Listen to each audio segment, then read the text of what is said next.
Evening, everybody. We're going to go ahead and call our City Vacant Planning Commission meeting to order for Tuesday, March 11th, 2025. Before we get started, I'm going to review the guidelines for public comments for the Planning Commission meetings. Meetings are public forums in which many opinions are expressed, and the business of the city must be conducted. As such, discipline, honorable, and professional decorum is paramount. Courteous and respectful communication is required. During public comment periods of the meeting, all questions and statements from the public shall be directed to the chairman. And if you wish to speak, please raise your hand and the chairman will recognize you. Please approach the podium and state your name and address. In order to allow for an opportunity for everyone who wishes to address the commission, speakers should limit their comments to the agenda item or the application being discussed. Each speaker will be given 5 minutes to address an issue and may only address an issue once unless questions from the commission are posed to the speakers. For those of you who have not been to one of these meetings before, the timers are on the screens. If you get to 4 minutes, I'll raise my hand to let you know you have a minute left. But we want to be respectful of everybody's time and give everybody an opportunity to speak tonight, so we appreciate your concise comments. Our first order of business tonight is the approval of the regular meeting minutes of February 11th, 2025. I'll entertain a motion. So moved. Second. All right, motion by Commissioner Matthews and a second, Commissioner Clayton. Any discussion? All those in favor, raise your hand. And it's unanimous. We do not have any old business tonight, so we'll jump into new business. Our first application tonight, application A, is an application number 25-20017. This is an annexation request for tax parcel number 105-18-14-001. Location is 122 Vivian Drive. They're currently in the county under RC and looking to come into the city or RS15. Is the applicant here tonight to speak on behalf of this application? Okay, we'll entertain a motion. Mr. Chairman, in regards to application 25-20017, annexation request for tax parcel 105-18-14-00 current zoning RC, proposed zoning RS15, I make a motion that we move to City Council for approval. Okay, thank you, Commissioner Clarkson. Do I have a second? Second. Second, Commissioner Matthews. Discussion. All those in favor, raise your hand. And it passes unanimously. All right. This is application B, application number 25-60005. This is a rezoning request for tax parcel number 104-20-16-002. This is located on 724 Richland Avenue. It's currently zoned under limited professional in the city and looking to rezone to office. Is the applicant here tonight to speak on? Yes. Please approach the podium. I'm sorry, please approach the podium.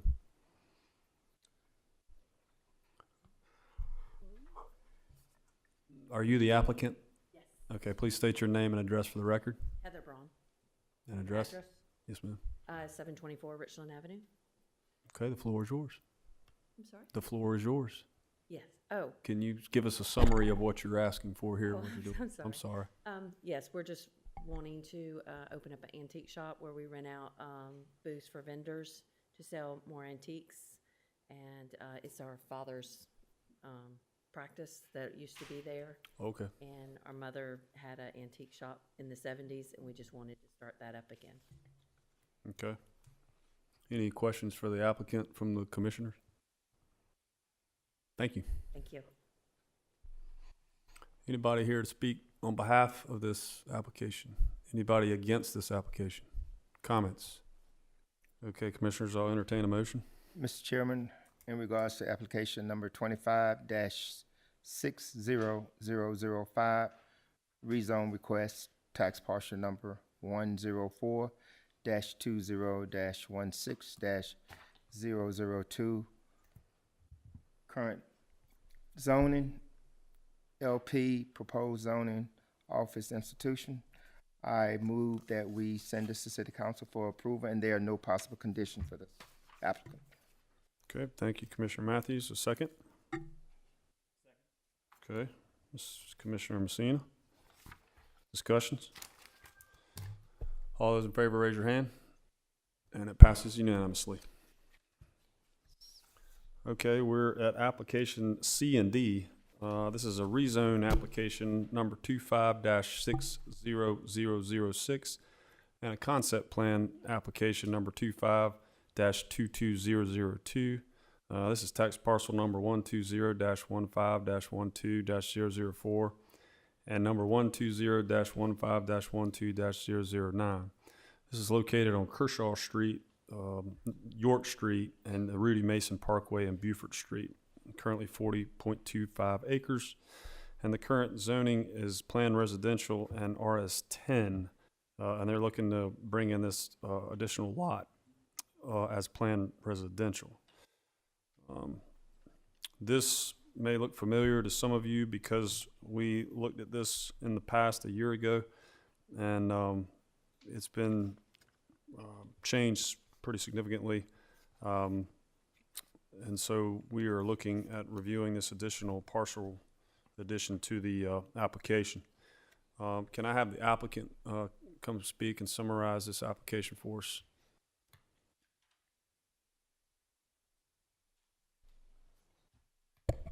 Good evening. Kurt Hanna, 134 Marion Street Northeast. I live northeast side, not too far from this project, and I am a real estate agent. My clients are the developer and the landowner. Some of you may know the landowner. His name is Mr.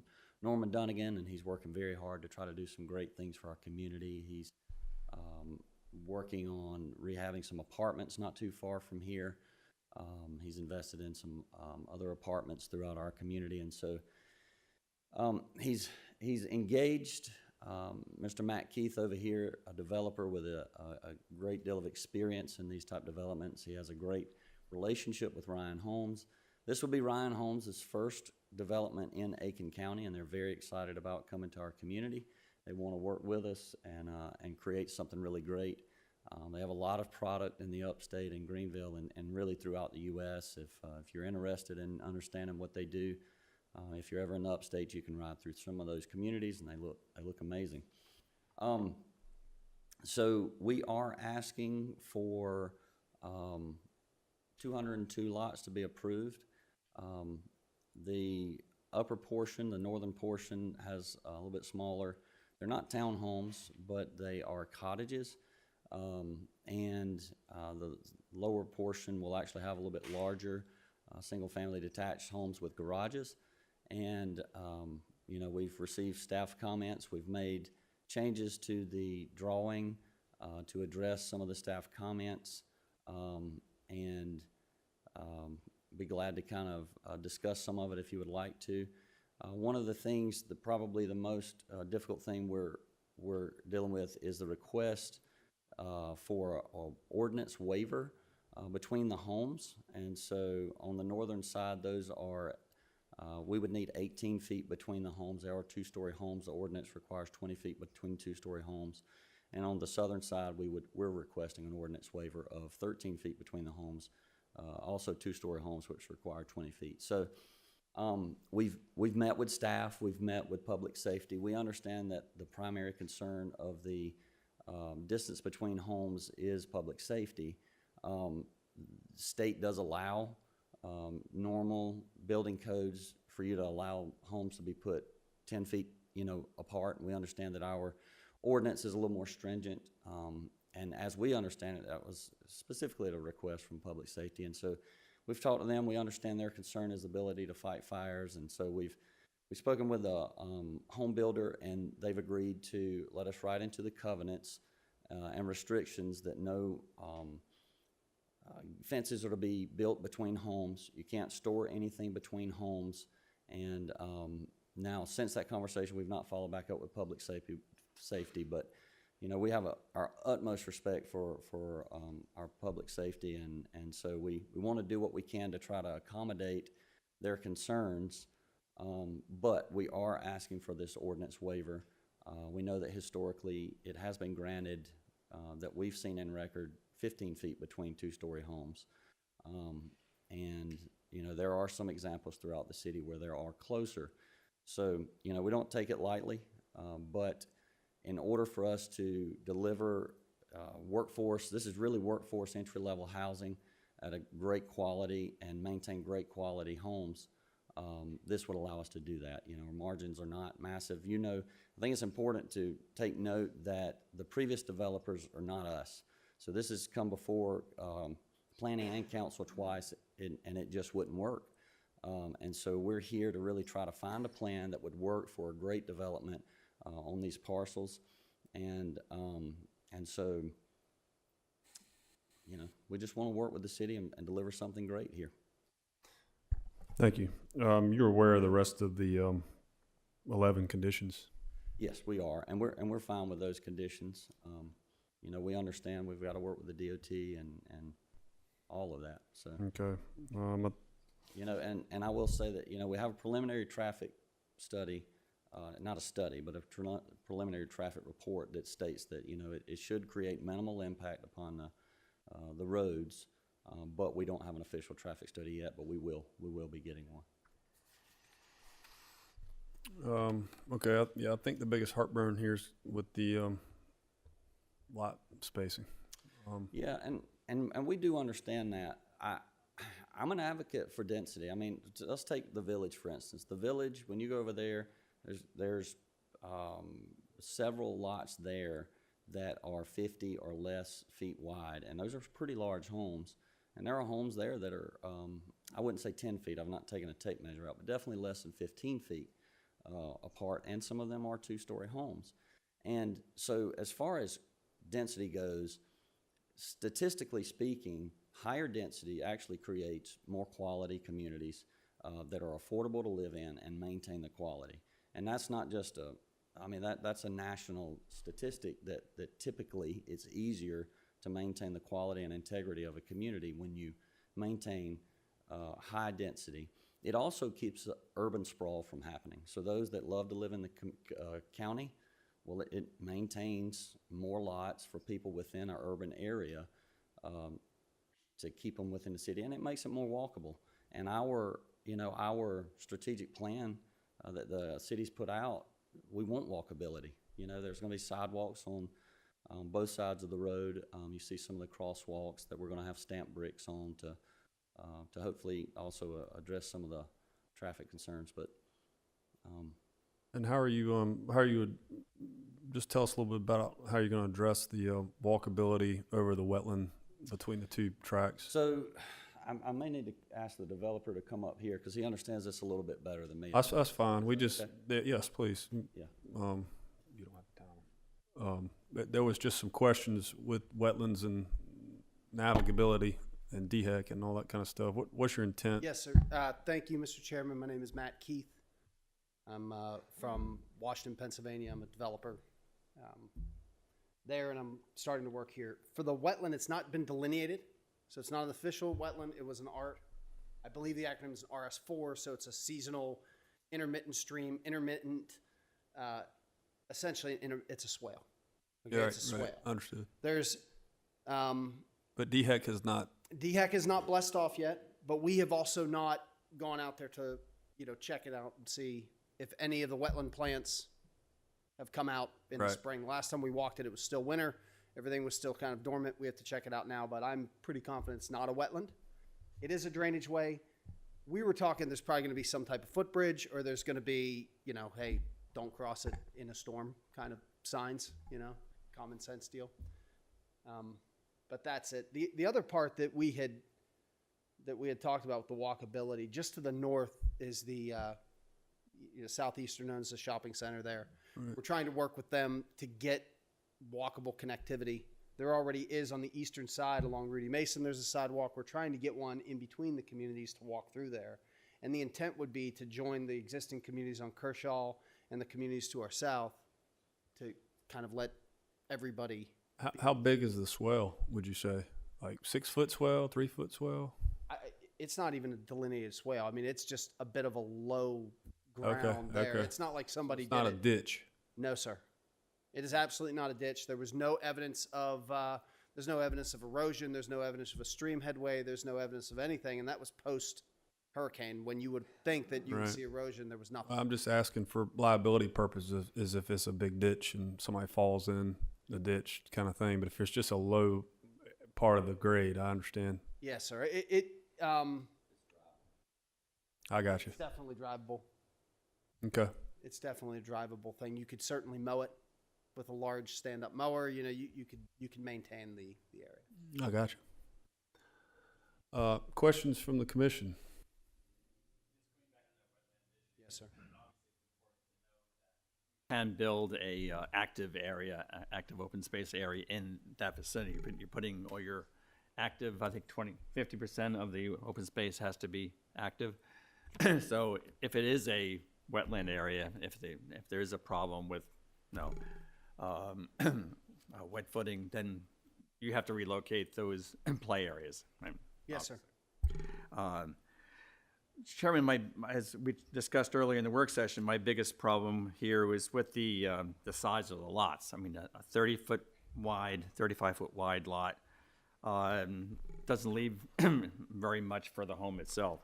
I would strongly advise against granting a waiver for 6.5-foot side yards. I think 10 feet, a 10-foot side yard is a very small side yard, 20 feet between buildings. That's for many reasons. Obviously for firefighting, it's for aesthetics. As you drive down the street, you're not looking at one solid wall from end to end. You have to put swales between the buildings to get the water to get to the front or to the back. You'll probably have HVAC units. You got other stuff happening there. You don't want to be looking from one window directly to your neighbor. You'll be closer to me than the neighbors will be. So I think the 35 feet wide is very, very, very tight. And the larger ones were only 43 feet wide. And that's, again, one of the problems here is, even with the larger lots at 43 feet wide, with 10-foot side yards, if you're not 43 feet wide, you're showing two-car garages, which are probably going to be 18 feet wide or so. So it looks like the garage will dominate the aesthetics of the street. The garage will be almost the same size as what's left for the house. And I've seen that done before, and it never looks good. I've been in land development most of my life. And you really try to avoid that. So this is your product, and that's what it is. But at least in the smaller section with the 10-foot side yards, the homes, you may have to make those lots larger. I'm not sure you want a 35-foot wide lot. You want a 15-foot wide home. That'll be a small Sir, cut. if I could interject, I agree with everything you're saying. It makes a lot of sense. I understand your concerns.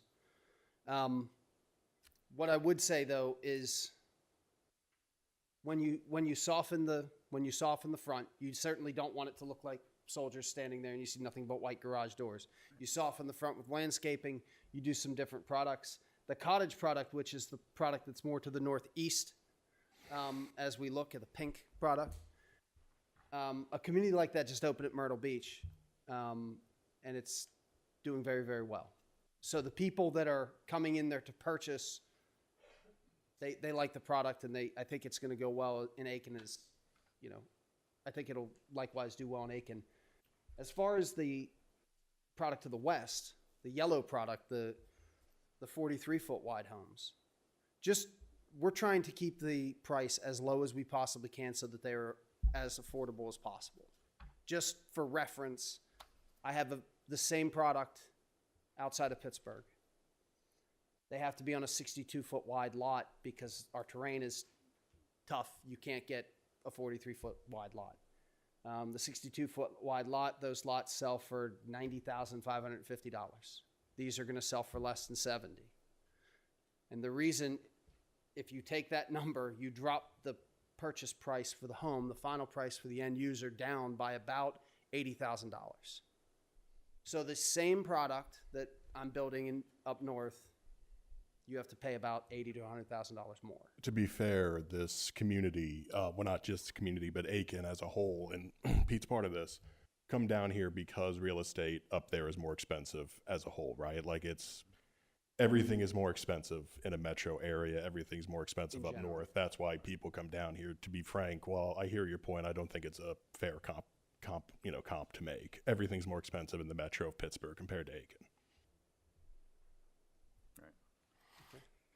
Well, the construction costs are very, very similar. I can tell you that. But I understand your point. I think that was, obviously the biggest problem, again, was the size of the lots and the, not granting that waiver. Just as a side note, one of my typical requests on every, access point out to a road to have a right turn lane. That way, if one guy making a left-hand turn lane, you can't, and you got traffic backed up. So it's a simple little, it doesn't have to be very long, just enough for maybe 30 feet for one car to make the right-hand turn and frees up that whole thing. So that's my other request, to make that a condition. Just real quick for clarity purposes, because I know they mentioned public safety, to question to staff. When we're talking about public safety, what we're talking about is the fire marshal saying it's not necessarily safe to have the homes that close together, correct? And fire marshal. Okay, so the building inspector's and fire marshal's opinion is that it's not safe to grant this waiver. Correct. Okay. They like to keep the zoning ordinance separation for safety reasons. Okay, thank you. Sure. I'm Norman Dunnigan. I live at 324 Summerwind Court. I recently sold a business that operated at the end of the street across from Kershaw for 20 years. I employed a lot of people that lived right around that area, and I've watched unaffordability increase very quickly for people like this. And so when I sold Dumpster Depot, I wanted to reinvest to make people's lives better that are the workforce housing buyers. And we tend to see life through the lens that we live life. And I know that that we were talking about people that move from the north and buy these homes. But my heart is for the people who are making $14 an hour and are at a loss of how to make their monthly rent payments or monthly purchase payments. So when I came across Ryan Homes, they had an affordable product. And I do understand that we have an issue where we're trying to please our public safety, but also make these homes affordable. We have looked at widening them, but with the margins that are on the homes at the price point that I gave them to meet for nurses and firemen and policemen and garbage workers, the two just don't fit. We understand that you have to make a recommendation. I'm just asking that if you use verbiage, please don't use strongly recommend that we don't. Let's at least try to consider what are other options where that we can still meet the goals of providing housing for people that are having a hard time. And I would say one last thing, and then I'm going to sit down. For people that work 12 and 14 hours a day, as I did running a company, a smaller yard is a blessing. I mean, honestly, when you're taking care of something, you want it to be a little bit smaller. So where we may not want our houses to be close together, there are people who see that as an attribute. Thank you. Real quick, Norm, you mentioned like $14 an hour. That's less than $30K a year. Do you anticipate people who make less than $30K a year to be able to afford these homes? Well, so Ryan Homes has a finance part of their, what do you call it, the model? Yeah, so it's very possible. Also, Security Federal has 0% interest for people who are buying workforce housing. So it very well may be possible. Thank you. Thank you, Norm. Any other questions from the commission to the applicant? Okay. Anybody else here to speak in favor of this application? Anybody here to speak against this application? Any comments? Okay, I'll entertain a motion. I'm sorry. Are you for or against this application?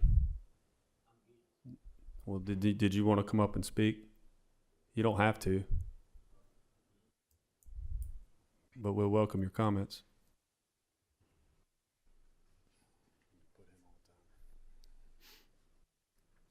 name's George Waddell. I appreciate y'all letting us come and be part of the coming. planning of it. And, Yes, sir. Since this isn't a planning stage, I'd like to point out to y'all, I thought I heard them say that there'd be 5 foot from property line to the side of the house on that, which would be 10 foot between 2 houses. I can reach out and shake hands with my neighbor, and they said that there was not gonna be we're gonna be allowed to put a fence in between the houses. So there goes, you have no privacy whatsoever with that density. I'd like for y'all to keep that in mind. And I've been involved in some other projects, and that was one of the things that Ms. Price and Ms. Diggs wanted, was larger yards so families could get together, have a barbecue, and that, just keep that in mind, that's all. Okay, appreciate you coming up tonight.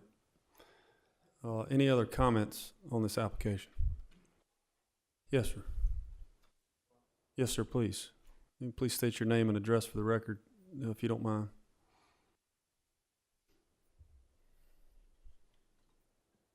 I'm actually neither. I'm Frank Wright. I live at 208 Cherry Hills Drive in Aiken, 29803.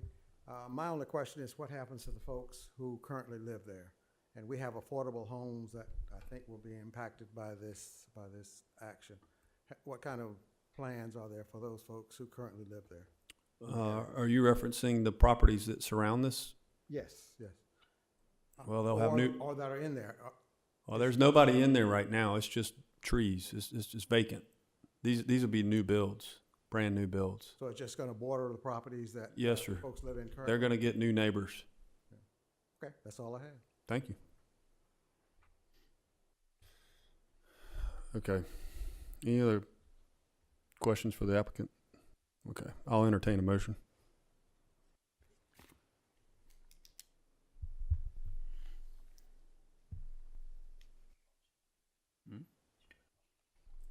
Don't make me call on you. Do it.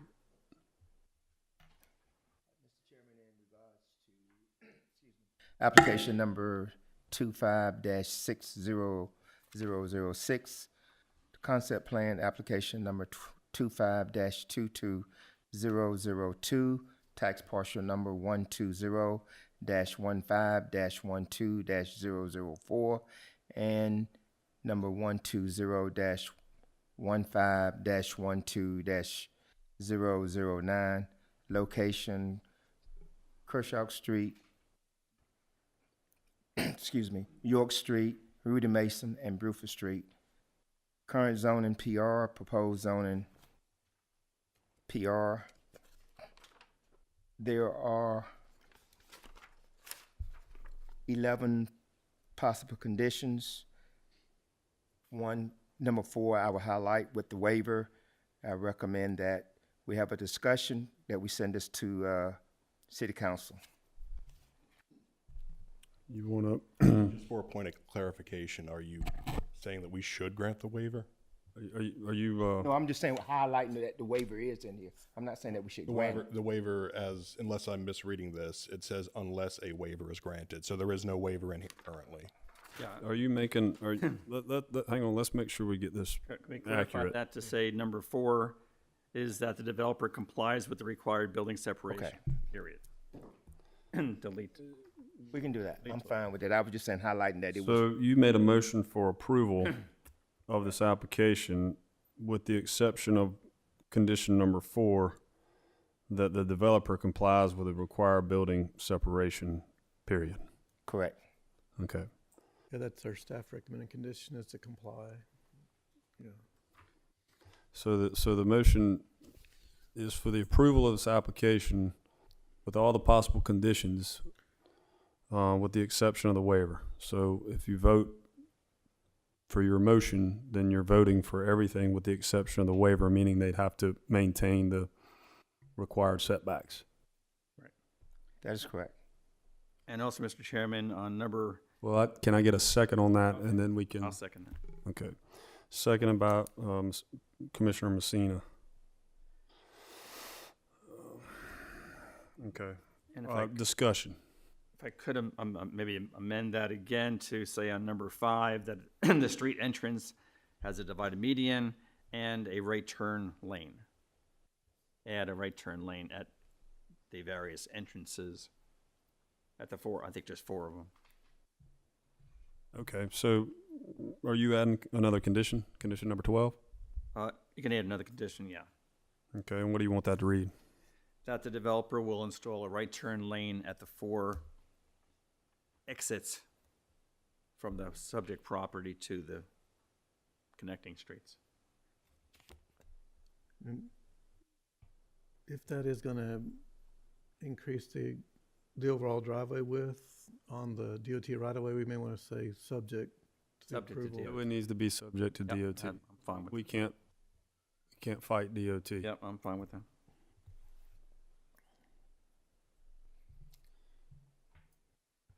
Okay, so the motion's, are you okay with him amending your motion? Yes, Okay, I am.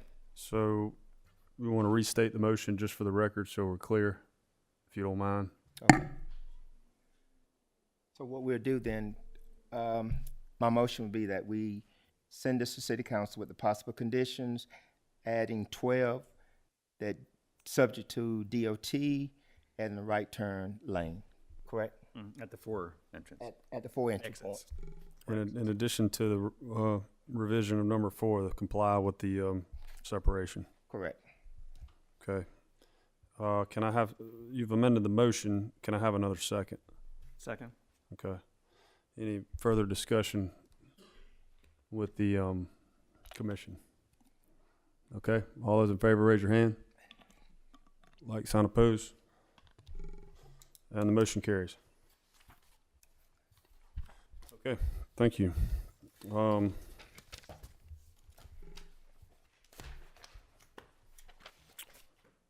This is our last applications, items E and F. This is applications number 25-20018, annexation, and 24-22003, concept plan, tax parcel number 120-08-02-008, and 120-08-02-010. This is on May Royal Drive and Osmond Drive. It's currently under rural development, asking to come in under plan residential. This application came last year for a 250 single-family subdivision at the same location. The applicant did not require the property within 6 months, which was part of the condition. So they had to come back before us once again, and now they've come back. They've revised their application to a smaller subdivision of 185 single-family lots on 50 acres, 51 acres. I'll let the applicant come up and summarize the application.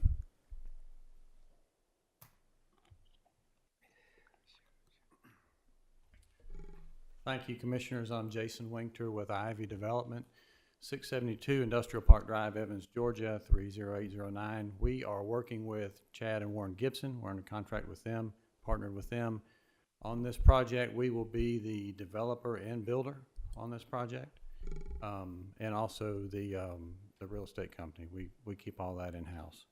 So, as you can see, it is smaller than last year. It's 2 parcels this time instead of 3. I'll just try to quickly walk through the project with you and hopefully answer most of your questions.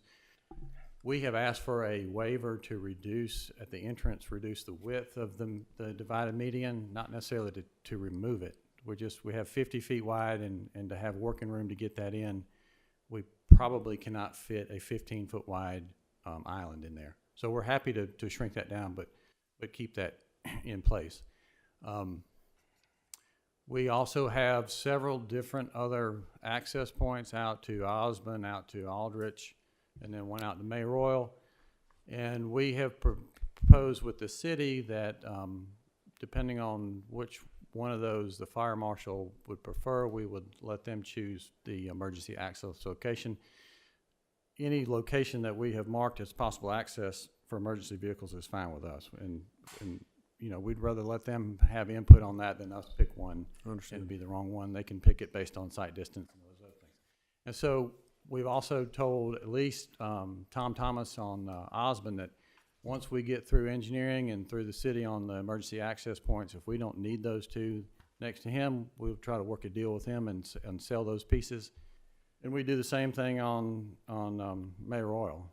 If, you know, if we don't need that, if we can keep just the one main access and we don't need an emergency access out on the other piece, we would be happy to negotiate with those adjacent property owners. On those two, we have had discussions with Jennifer Williams, who owns the 0.69 acre tract inside of this development. And we are very close on having that under contract. She gave me permission to talk about that tonight. So it's possible that we would be coming back to this body and to plan and to city council in the future to incorporate that into this development. We just don't have that locked up, and she wanted to make sure that this project got through planning commission and city council, and then she's willing to go through final negotiations on that one. Her current parcel has an easement out to May Royal. The original deed for that parcel included that easement, but the language on that easement has that easement goes away if there's ever any adjacent public access provided. So if we do build the road, she does stay there. Legally, we provide her access out to the new road, and that old easement goes away. We are proposing a 25-foot undisturbed buffer up against any of the adjacent parcels that have residential houses, and then a 10-foot undisturbed buffer on any of the two remaining larger parcels that are undeveloped. Before, there was a range of a buffer width, 50, 60, 75 feet, depending on where you were on that property. We still show some wider buffers in there, but we would try to keep those open for during engineering when we have to tie our grades in. And then we would commit to anything outside of the back of the lots, we would replant. So it would be a disturbed and replanted buffer outside of that 25 feet. But the first 25 feet up against houses would remain as is today. And then 10 feet below the pond, we put the walking trail on the pond dam, so it would not be in that 10-foot buffer. Let's see, what else? We have the activity field shown. We may move that, but the size would be that same size. We just, you know, we'd like to probably locate it a little bit more central to the development, so it's more accessible to everybody. And I don't know exactly where that goes right now without us doing engineering. But, I mean, we're obviously committed to providing something of that sort in this project. The pump station would go down near that activity field. That's the low spot in the neighborhood, and our plan would be to run the force main out somewhere around the detention pond and then out the 25-foot access strip that we have out to Osmond near Aldrich. That's the closest manhole, and that way we don't. Originally, we thought we would have to go down Osmond all the way. That would be a mess, and so we're going to be able to avoid that and come out the back way. What about a fence? 6-foot fence. We're proposing a 6-foot fence on the backs of all lots that abut existing lots with houses on them. What type of fence? Wood privacy fence. Okay. And so we would build those as we build the house. Because if we try to do that way the fence tends not to be damaged during site work and house construction. So you build the fence as you build the house. We build the fence as we build the house. And that's in our narrative, and understood. We're fine with that as a condition. Is your pump station, who maintains that? HOA? Be city. So do you deed the pump station back to the city? That's right. Okay. Mm-hmm. Let me one other thing. There are the road stub outs. We would meet fire marshal design on those. There are some alternatives to cul-de-sacs, some hammerheads and things like that. If you're within a certain distance of an intersection, if we're past that, you do a cul-de-sac, we'll meet all those conditions during design. We don't have any issue with that. And you're aware of the conditions that are on the application now? Yes, sir. Okay. Questions for the applicant? One question, Mr. Chairman, we talked earlier, you have a large vacant lot to the south of you. Yes. Can you extend the right-of-way? You have a cul-de-sac by that activity field, just extend the right-of-way to butt against it? Could we also include some language that if the developer comes in and does that, we didn't provide him all the infrastructure for him? You know, that we can recoup some of our costs? I understand your question, and it makes complete sense, but from our side, we've just provided an entrance and all the infrastructure for that parcel without any way to recoup some of that cost, unless there's conditions put in the annexation and zoning that say whoever does that has to come back to us to work a deal out. I'm not sure we can do that.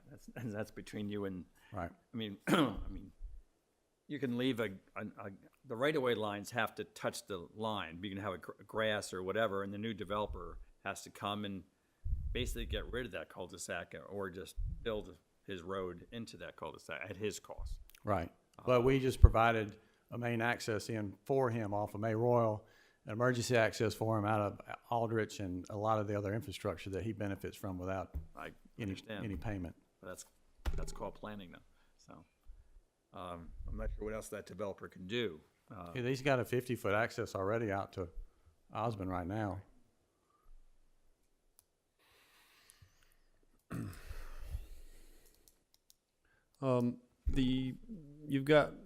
We talked in the work session about just having one outlet for the whole community. That seems like a lot of houses, a lot of cars just for one in and out, egress and ingress, don't you think? It would for me living down in the southwest corner. Right, it's a good point. We have other neighborhoods that are this size or larger that have one entrance. We could provide, we'd have to look at the site distance. The site distance is best on May Royal, where we have the entrance shown. Well, there's a lot of people that didn't want any. I don't think anybody wants anything Nobody on wanted it on Osmond. Osmond. I'm with Right. you. But it seems to me that you've got this drive already coming in with this lady's Right. house. Right. That it would seem to us to make sense to pave that and make it part of yours and her. Well, hopefully that goes away. Hopefully we'll work a deal and, you know, legally her access goes away when we plat that road in front of her.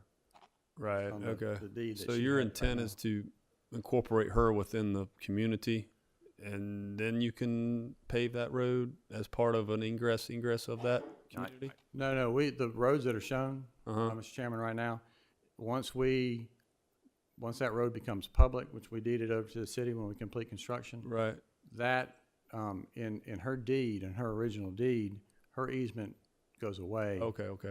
Once she has another public access that abuts her property. Sir, I think what we're saying here is that we feel you really need a second permanent entrance. Right, I understand that. The site distance is not great at that location. We can certainly shoot it, and we can maybe look at it as an alternative, Looks but, pretty straight from here. well, but on the ground, it's not. It's straight on paper, but it's this way, and it disappears pretty quick going back down towards Wire Road. So, you know, in your past, it's all vertical and horizontal. So, I don't know that we can meet both of those to get the correct site distance.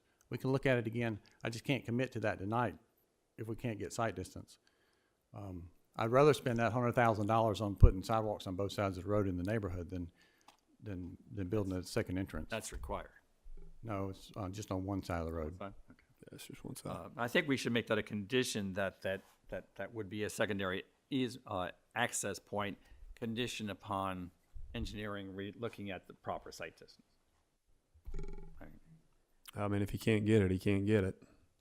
Yeah, I mean, site distance can be improved with tree clearing or whatever. I mean, Well, if it's a grade issue, we can't on the It's not ground a road. tree then we- issue, it's, right, that's.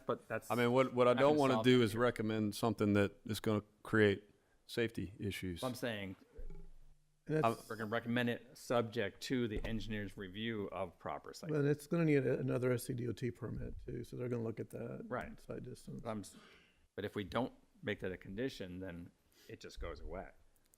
Yeah, I mean, you could, if you want to require it but as long as it has, whatever we do is gonna have to have DOT permission, and I think they're gonna look at that type of, No, but the Visibility. developer is saying that existing residential driveway is gonna go away completely, right. once they provide a street for her to get out a long way. Yeah, and so if you require it, we just need to make sure we add to the condition that DOT approve it. Yeah, that's what I'm That's what I'm recommending. All right, any other questions for the applicant?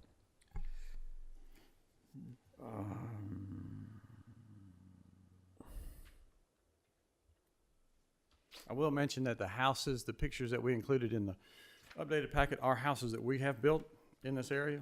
They're not just stock photos that we found online. So what you see is what we do build and what we intend to build here. Where is this located at? In Aiken County? They're in Evans, Grovetown, North Okay. Augusta. I was just curious. Okay. So Aiken County, some in North Augusta, I got the you. closest one we have right now. And they'll be 1,500 square feet to probably 2,800 square feet. The minimum lot size on this, the way it was before, was 50 feet wide. We don't ever, I wouldn't say ever, but we typically do not do all one lot size in a neighborhood. We like to have a mixture of houses. And so we do 50s, and this one will do probably 50, 55, 60, 62, 65. And so that'll open it up to, 20 or 30 different house plans with numerous front facades. So when you drive down the street, it won't be all the same thing. Understood. All right, any other questions? Okay, I appreciate you coming up. Thank you. All right, anybody else here to speak on behalf of this application? All right, anybody you want to speak on behalf of this application? I didn't think so. You want to speak? Anybody want to speak against this application? In the blue, he raised his hand first. Okay, you be second. My name is Johnny Vance. I live at 582 Mayoral Drive, one of the lots that the road will be going in between. And as I understand it, myself and my neighbor will be incorporated into Aiken city limits with this housing development. We received a letter stating that we would be incorporated into Aiken city limits because of that. And I don't know who sent you the letter. it was the city of Aiken. No, there's only 2 parcels being annexed, and that's owned by the gentleman that spoke. Right. The city can't force you into annexation. You'd have to sign a petition. I mean, if you wanted to come, we'd certainly welcome you. Right. But you may not want to, and I understand that. But they can't forcibly annex you. Now, if you're contiguous to if we approve this and the city council approves it, you'd be contiguous to city property, meaning if you sold your house, that buyer would be in the city. Right. But as long as you live there, you can be in the county. Yeah, that's one of the problems is we will be selling, and that's one of the selling points is now it's in the city. Yeah, but that's the way the code's written. I mean, but they can't force you. Right. But I understand your concern. My question is that does that have to happen Sir, for this development? sir, what property are you again? I'm I sorry. live at 582. I don't. Can you Five point? eighty-two. No Can you numbers. point on the map? Can you Yeah. walk over there and? There's no numbers on our maps. Okay. Lucas? Yes. Okay. That's not part of the application. So if it's county, it stays county, right? It does, but because he's contiguous to city, if he contiguous. sells it, He could he, apply. yeah. But if he sells it, then it becomes part of the city, is my understanding. Is that With a new water account. Yeah, if you're on city water, Yes. yeah, if someone else opens a new water account, they'd be annexed, yeah. So what he's saying is his selling point is that you can stay in the county, Right. Right. but that won't be a selling point for you if this gets approved. So it will happen no matter what. Not to you, Right. I'm saying, yeah. but correct. Sell, that will happen. I We think don't have a choice on the that. selling point you have now is that there's not a developed residence behind you. That selling point is going to be tough for you regardless Yes. if somebody really wants to live in the county with that development. That'll be your bigger problem if somebody's looking for that. But if somebody's looking to be in a community like that, it'll be a good selling point. But once it's sold, they'll be within the city. That's correct. That's my understanding of the code. I guess the developers. Well, they're here. Okay. It was discussed about a wall when they build the road through there, that not just a privacy fence along the road, but a wall. In this application? In the last meeting. Okay. A wall, between your property and, And the road. well, that's a proposed emergency. Am I reading that right? That's a proposed emergency? No, he lives by the main entrance. Oh, you're talking about the main entrance? Oh, well, I don't know about that. I don't remember that. I don't remember there being a I wall. think we talked about walls or fences or types of fences. Yeah, I think. Well, that that's the- not on we're talking about tonight's application. And that's not on tonight's application. Okay. To answer your question. I think. I'm not trying to be rude. I'm just Yeah. trying to move this I along. think the question may be, are you gonna be part of that privacy fence that's being proposed? Right. And You will have a privacy fence along the back of your property that they will be building. But with that, yeah, that's actually a good point. So the privacy fence would not extend, Down the roadway? up in the entranceway. No. I don't, the applicants here, hold on now. The applicants here, I'm gonna let everybody speak, and if you'll just come and assess those, just so we can, are you finished, sir? Yeah. Okay, thank you very much. In the back, yes, sir. You just make, to the applicant, just make a note of this so you can come back up and address. Chairman, Bruce Myers, I live at 1180 Osmond Drive. Appreciate the opportunity to speak. Thank you. There's been a lot said about what they're doing internally, but there's been nothing said about how they're gonna handle the traffic. That's a big concern. If you take the intersection on, they call it US Highway 1 or Columbia Highway, they just had an article in the paper today. That was one of the 8 dangerous roads in Aiken, in the city of Aiken. And that was from Kershaw Street out to Gun Range Road. That's where the city's building a new water plant. That intersection, if you take this intersection right now, they cut that line about 45 degrees. Uh-huh.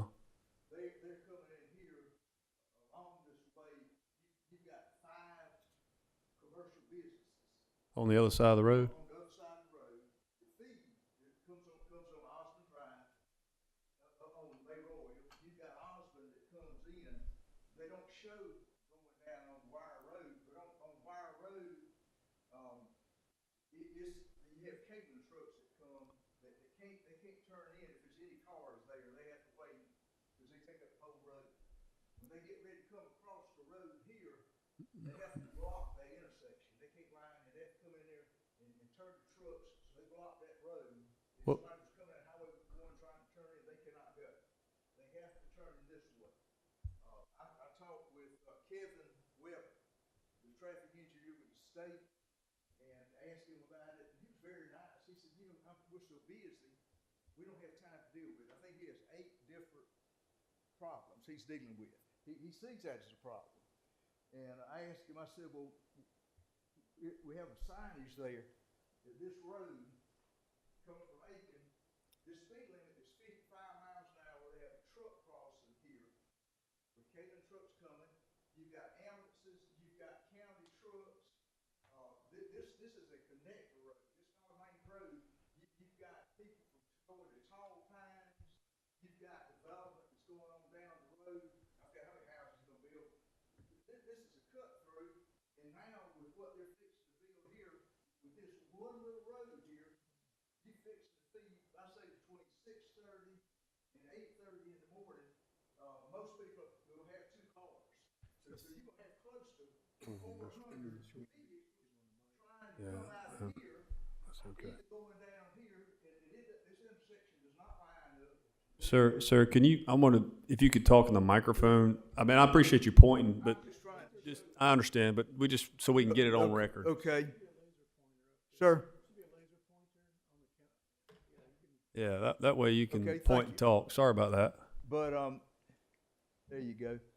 But anyway, if you take, so if this development goes on, right here, it had in his thing, in his narrative up here, he said, we're gonna put this in, then they have another thing that says they cannot put it in because it's not enough room. Way back, when this area was gonna be developed, all this was coming out to here. That they were taking these cars and going out to Highway 1. They were not coming to a connector road.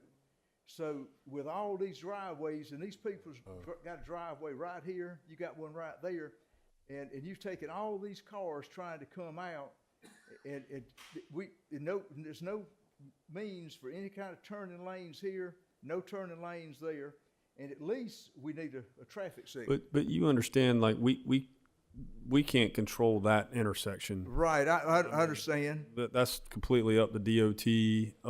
Right. I mean, I understand what your point is. What I'm asking, You're adding to the, sir, what I'm asking is a recommendation from y'all right. that for this development to handle that traffic with this amount of cars that's coming in. Yes, sir. Is to make a recommendation that they come in on Highway 1 and make a turning lane. The city or somebody just, Generations But we can recommend that to the just city. put in a turning lane. I'm with you. I'm Yes, with you.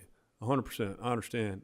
But what I'm saying is we can make a recommendation to the city, but if DOT owns those roads, we can't recommend anything to DOT. I understand. I mean, there's a lot of things I'd love to recommend to Right. DOT, but they're not going to listen to the city. So I'm not trying to tell you you're wrong. Right. But what we can recommend is what the city owns, and I think DOT owns those roads right there. Right. But also, Mr. Chairman. And I apologize, I guess, for the way I'm presenting it. I apologize for that. Well, no. I guess what I was trying to show y'all was the problem we Sure. have. No, I understand. I guess we see it. I'm sorry that I made it sound like that this was something that I could ask y'all to do. Right. I You're just trying to make a point. You're trying to That was a illustrate a mistake on my point. part. I understand. No. Yeah. But what I was trying to impress upon y'all was this is a connector road. It's not a main road. Right. And you've got all this and we've already got so much. We've got the county there. We've got ambulances. You have the fuel depot where the county comes in 24/7. And also you have ASCO that knocks off at times, and you can't, when they're trying to leave their plant, I think it's something else, I got a different name for it now, but it's Emerson. Okay. It used to be ASCO, it's Emerson. Yeah, I understand that. But anyway, you have all those cars, and they don't even, when they leave, they don't stay in it. They try to come out I two understand. at a time, so it blocks the road. Well, It's just a real problem. I understand. So I think they need another roadway. Okay. That's all I'm saying. I appreciate you. It's been 5 minutes. I want to Okay, give a couple appreciate other it. Thank people you. to speak. Thanks for coming up. Anybody else? Yes, sir. My name's Chad Crank. I live at 588 Mayrule, the one on the right beside right there by the main entrance right there. Okay. I think where Johnny got the idea was because whenever I was speaking with Chad at the earlier meetings, he said that, he would look into the fact of putting up a interstate wall down through there on beside the entrance, on our property and Johnny's property. I'm not a very smart guy, and I don't really like talking in front of people because I don't really like people that much anyways. Understood.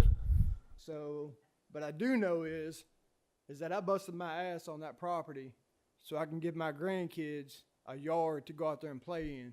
Mm-hmm. I cut down all those trees down so they can get out in the yard and play around. Yes, sir. And I suggested to Chad that if this is going to happen, I want protection for my grandkids. Yes, sir. I got 7 grandkids, and I don't want to have or hear or see or no trash or nothing coming into my property. Right. So I want an interstate wall up there. If there's not going to be an interstate wall, then I might have to become get into a new hobby of being a scrap collector at their main entrance. Okay. The point of 400 or 300 cars coming in and out right next to the house here is, kind of obsessive, for, that many cars coming in and out right beside my house in between Johnny's house. But that's the only thing I'm worried about is just the protection of my grandkids coming, going out in the yard and playing around, or having it be an extension of Crosland Park coming in eventually. Understood. Well, if they don't put up a... Say, this company's, not going to come in and buy up 20 houses and rent them out. And Well, I don't know if they're going to be able to put in an interstate wall just due to code and sight lines and those type things. You might have to consider building a privacy fence along I that don't think side. that privacy fence going to do it because I'm just telling you, I don't think they're going to they're not gonna be able to put a full interstate wall. You know what I'm talking about, And right? I know exactly what you're talking about, and I've never seen one in a residence. But at the gate, Yeah. I mean, that's their choice. If they want to do it or not. I have no control. I'm just Yeah. suggesting that think about building you a privacy I think fence that's around where your Johnny yard. was coming from, Yeah. putting up the walls, you know, Yep. so we don't have to hear no traffic, no cars. Well, if it were me and they didn't put up the walls, I'd put up my own wall. That would be, that's a good option that I can do, but it's not gonna be pleasing for their interests, is all I'm saying. Well, it's your property. Yep. Mr. Chairman, and on that thought, I think maybe a condition of approval would be, because the developer's putting 6-foot privacy walls all around almost the whole property. Why not another 200 feet out to the road on if each you side? wanna- That gives the two existing residents a little bit I don't have a- quieter, keeps the trash off, prevents your grandkids from running into the new road. I don't have a problem with that. But I just you Not can't that put much you more. can't put one of those precast. No, but a 6-foot high That's privacy. what he's talking about. Get your line of sight blocked. If That's you want to it. make that recommendation, I- you can. I will. But that's probably the best we can get is get you some sort of privacy We'll fence. get something. Yeah, a little bit more, better privacy. Something's better than nothing, right? Yeah, so, you know, whenever I was driving in here, I seen these two banners on these street poles, you know. Character is, comes first in Aiken. There's one of them that read it. The other banner was Aiken's, America's smallest favorite town. And whenever you get these suits comes in and from these northern monies coming in these small towns ain't gonna be small anymore. It's gonna be a bigger town, and there goes your character. So, that's all I gotta say. Thank you, sir. Anybody else against this application? Any other comment? Oh, yes, ma'am. If you don't mind coming up, we'd appreciate it.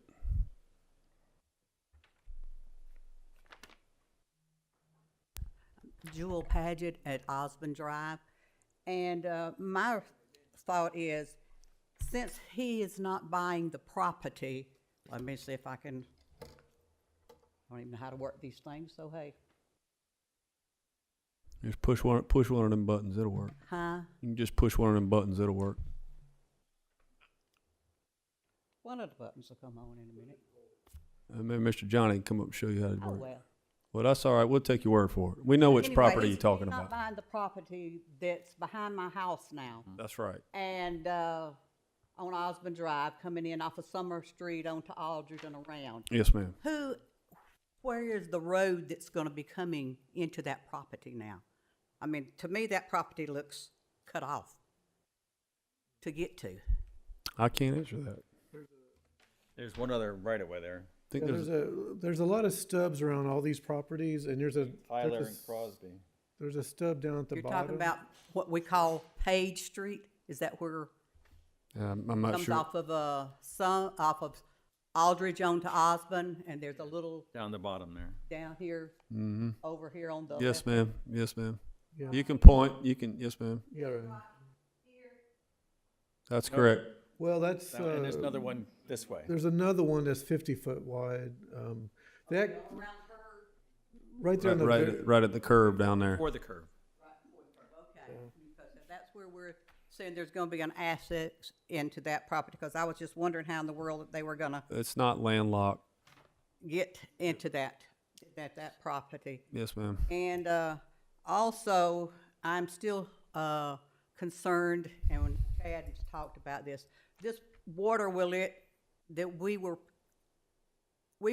our land was where the water flows naturally. and Correct. It comes down through our property. Right. And I was wondering if this was gonna stay the same, that it was not gonna be just a runoff into our property. He's required by code to retain all of his stormwater. You see that big pond right there? Yeah, All his stormwater has to go to that pond. but where does it go when it leaves that pond? There's an outfall structure. Where it's going now. Huh? Where it's going now, but I assume it'll be more controlled. It'll be a controlled release. Which is, If somebody, I mean, the best way to fix your problem is to have somebody develop that property behind you. And I know you don't probably want that.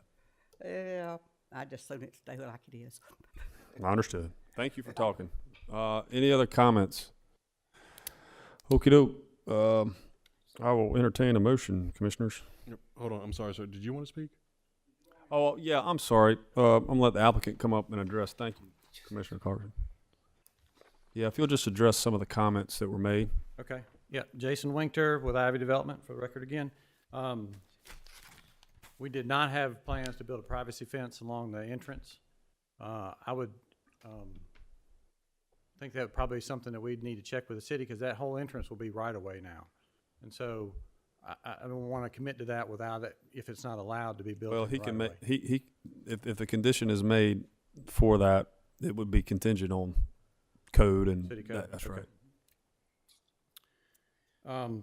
Traffic study, design, proposed design at Highway 1 and then Wire Road. I think there's been a traffic study and then several alterations to that traffic study that the Gibsons have done over the last year. The most recent update that we provided to the city was at the Wire Road entrance. The traffic engineer said that 190 lots triggers the improvements at Wire Road. But the traffic engineer also recommends that some improvement to Highway 1 and May Royal be made with the way this project is, and we'll have to negotiate that out with DOT. But it's essentially adding a right turn lane from May Royal onto Highway 1, and then removing the concrete median on Highway 1 and making that I don't remember the right term, but the term they don't like to use was suicide lane, you know. Right. Dual left turn lanes. So those are things that we are aware of. Okay, And, right. and we'll address those and work that out with DOT. Yep. 6-foot fence, and then the access point, again, just for clarification, I'm gonna go up here to the.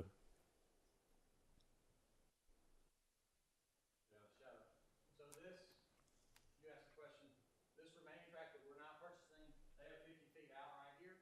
And they also have 25 feet of this, which I think you call Page Street, right. So that's this piece. We are proposing. Thank you. So Page Street, we would be buying, our property we buying would be 25 feet wide in that strip. And so that would be our emergency access and location of our sewer force main. Okay. So that would not be a permanent access probably to that other property. Okay. I think that was it. I think you addressed everything. Okay. Thank I you. have one question. Yeah, any other questions? Just one. As far as the privacy fence, I always wonder, who would be required to maintain those? Because I know after years, they become deteriorated, unsightly. I'm just wondering. So that's a good question on the entrance. You know, if it's in the city right away, I guess, and the city does allow it by code, then we have to work that out with the city. We'd love to give it to the city to maintain. I think he's talking about the rest of the privacy fences would be on lots. They would be owner maintained, and with an HOA in place to make sure that they do maintain those. All right, thank you. You could make it a condition that the HOA approve those fences. When you create the HOA. Approve them. You mean maintain them? Yes. We could. Good. All right, any other questions for the applicant? Okay, thank you. I'm gonna keep this going. Have you made a motion? You had a comment, sir?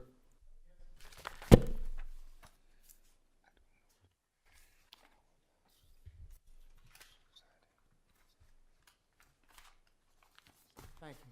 My name is Tim Harley. I live at 1155 Osmond Drive, and I'm usually wrong, so correct me if I am. But as I remember at the last meeting, it was stated that the developer would have a 75-foot buffer between the houses that back up to the new development on Osmond Drive and an 8-foot privacy fence. Has that gone away? Yes, sir. The land development has changed. He's not buying that property in the back now, so it has been changed, and they did revise it to a 6-foot fence, privacy fence. So the buffer between the house and the houses on Osmond and the development. I believe it's 25 feet. 25 feet. Yes, sir. Okay, also, one other thing, let me,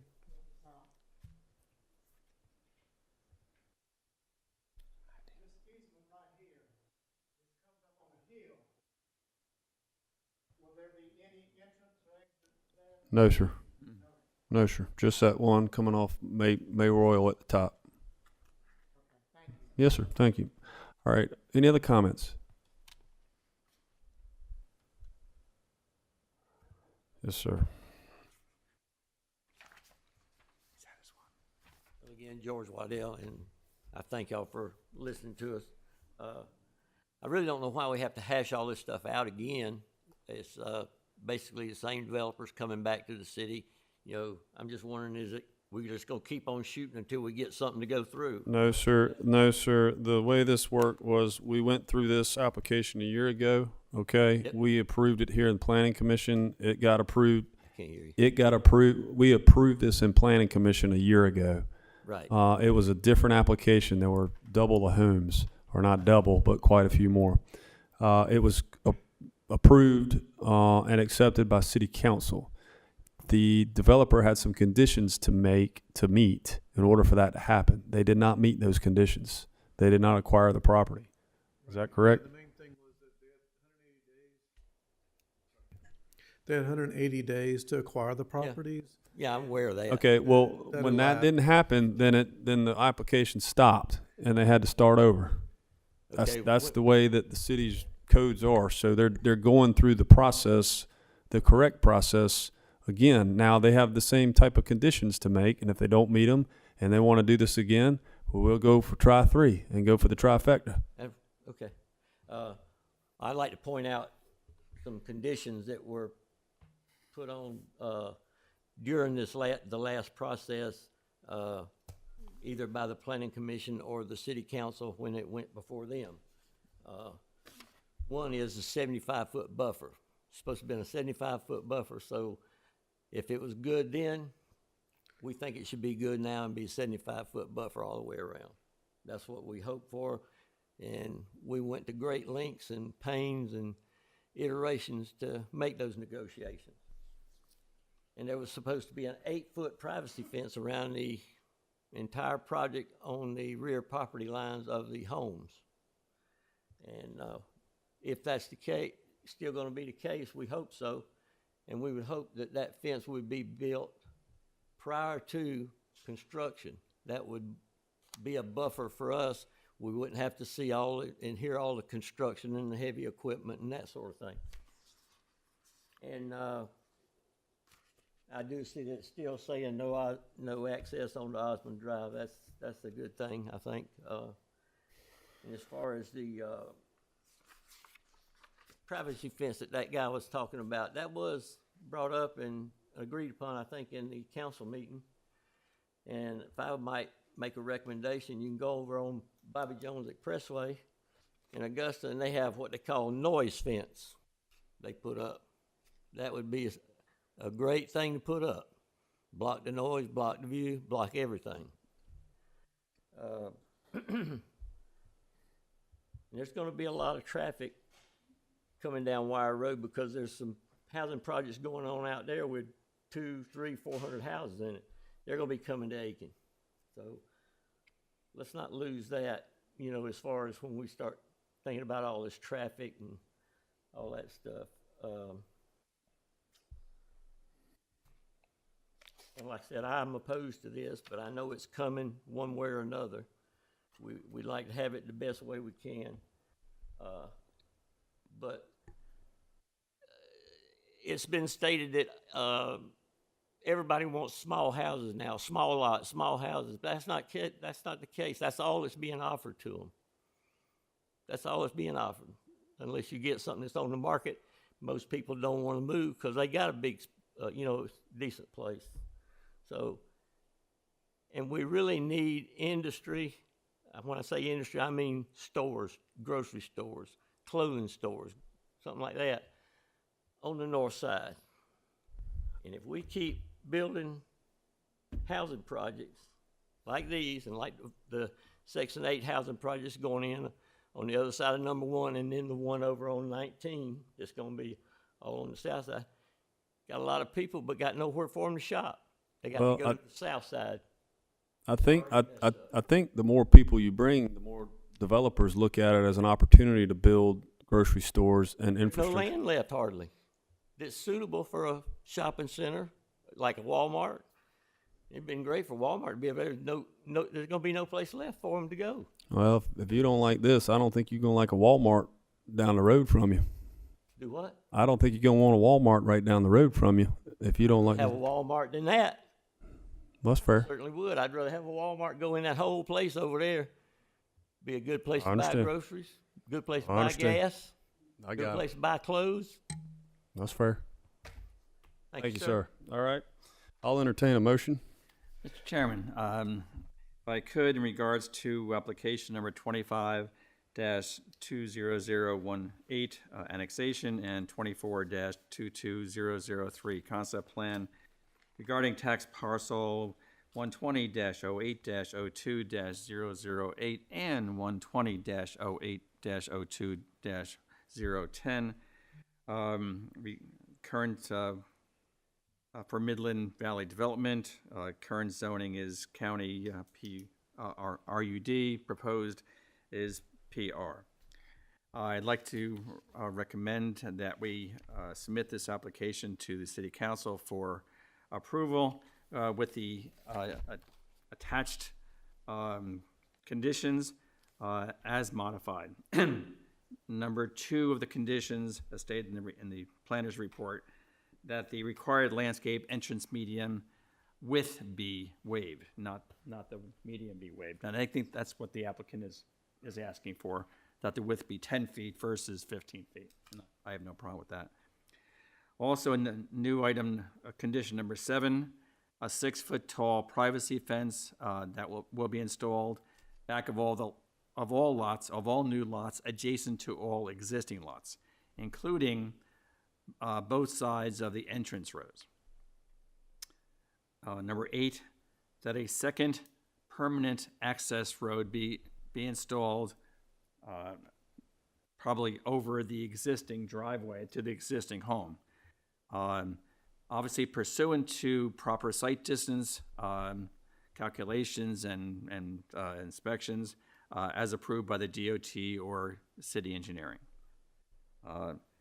9, that the right-of-way at the cul-de-sac extended by the activity field be, just the right-of-way be extended and touching the property to the south.